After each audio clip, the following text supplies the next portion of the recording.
America में 20 जनवरी की सुबह नया सवेरा लेकर आई, जब अमेरिका के 46वें राष्ट्रपति के तौर पर जो बाइडेन ने शपथ ली। भारतीय मूल की कमला हैरिस देश की पहली महिला उपराष्ट्रपति बन गई हैं। हैरानी की बात यह है कि जिन मुद्दों को पूरा करने के वादे के साथ डोनाल्ड ट्रंप को अमेरिका का 45वां राष्ट्रपति 2016 में बनाया गया था, उन्हीं मुद्दों को पलटने के लिए अमेरिका ने ठीक 4 साल बाद डेमोक्रेटिक पार्टी के नेता जो बाइडेन को अमेरिका की सत्ता पर बिठा दिया। जो बाइडेन ने कुछ ऐसा ही किया। जो बाइडेन ने सत्ता संभालते ही पहले दिन पूर्व राष्ट्रपति डोनाल्ड ट्रंप के कई फैसलों को पलटने का काम कर दिया। राष्ट्रपति के रूप में शपथ लेने के बाद जो बाइडेन ने सीधा ओवल ऑफिस में कामकाज संभाला और एक्शन में आ गए। व्हाइट हाउस के अंदर ही राष्ट्रपति का कार्यालय होता है, जिसे ओवल ऑफिस कहा जाता है। अमेरिका में सभी मुख्य निर्णय यहीं होते हैं। जो बाइडेन ने राष्ट्रपति बनते ही 17 ऐसे फैसलों पर साइन किए जिसकी अमेरिका में लंबे वक्त से डिमांड थी। चलिए आपको बताते हैं जो बाइडेन के फैसले जो अमेरिका की दशा और दिशा बदल देंगे। अमेरिका में भले ही कोरोना के खिलाफ फाइजर और मोडर्ना जैसे टीके लगना शुरू हो गए हों, लेकिन कोरोना संक्रमण का खतरा अभी भी अमेरिका में बना हुआ है। ट्रंप की कोरोना पर रणनीतियों ने स्थिति को और गंभीर बना दिया था, लेकिन अब बाइडेन ने कोरोना महामारी को कंट्रोल करने के लिए मुख्य फैसले लिए हैं। ट्रंप की नीतियों में ब्लैक इमिग्रेंट नागरिकों को आर्थिक मदद देने जैसी कोई बात नहीं थी, लेकिन कोरोना महामारी से उपजे संकट के बीच रोजगार खो चुके लोगों को बाइडेन ने बड़े स्तर पर आर्थिक मदद देने का ऐलान किया है। क्लाइमेट चेंज के मसले पर अमेरिका की वापसी हुई है।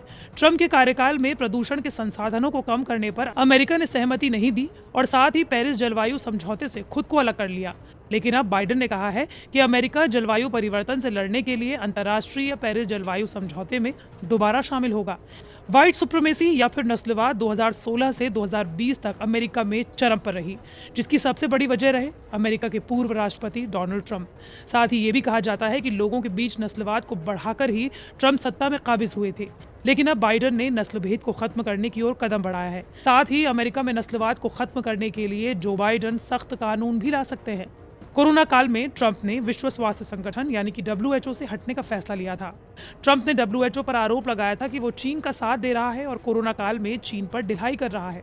हालांकि विश्व स्वास्थ्य संगठन ने इन तमाम आरोपों को खारिज किया था, लेकिन अब बाइडेन ने WHO से अलग होने के फैसले पर रोक लगा दी है। उन्होंने कहा है कि वो WHO के साथ बने रहेंगे।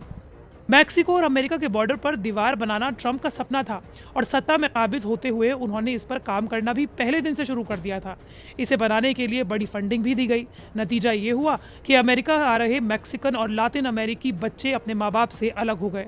हालांकि अब बाइडेन ने मैक्सिको बॉर्डर पर दीवार बनाने के फैसले को रोक दिया है और इसे बनाने के लिए जारी फंडिंग को भी रोक दिया है। ट्रंप प्रशासन ने कई मुस्लिम देशों पर बैन लगा दिया था। Iran, Iraq, Libya, Somalia, Sudan, Syria और यमन के देशों पर ट्रैवल से लेकर कई तरह के बैन थे, जिसे बाइडेन ने अपने 17 सूत्रीय फैसले से खत्म कर दिया है। यही नहीं, अमेरिका में रह रहे छात्रों के लिए भी बाइडेन सौगात लाना नहीं भूले। अमेरिका में रह रहे स्टूडेंट्स को लोन की किस्त भरने के लिए कोई बाध्य नहीं कर पाएगा। स्टूडेंट लोन को कब तक वापस करना होगा, इसका फैसला सितंबर तक टाल दिया गया है।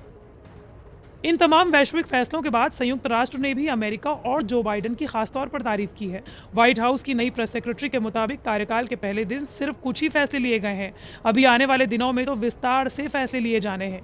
इन बड़े बदलावों के अलावा एक और बात जो खास रही वो ये थी कि अमेरिका की विदेश नीति भी पहले दिन से ही बदल गई।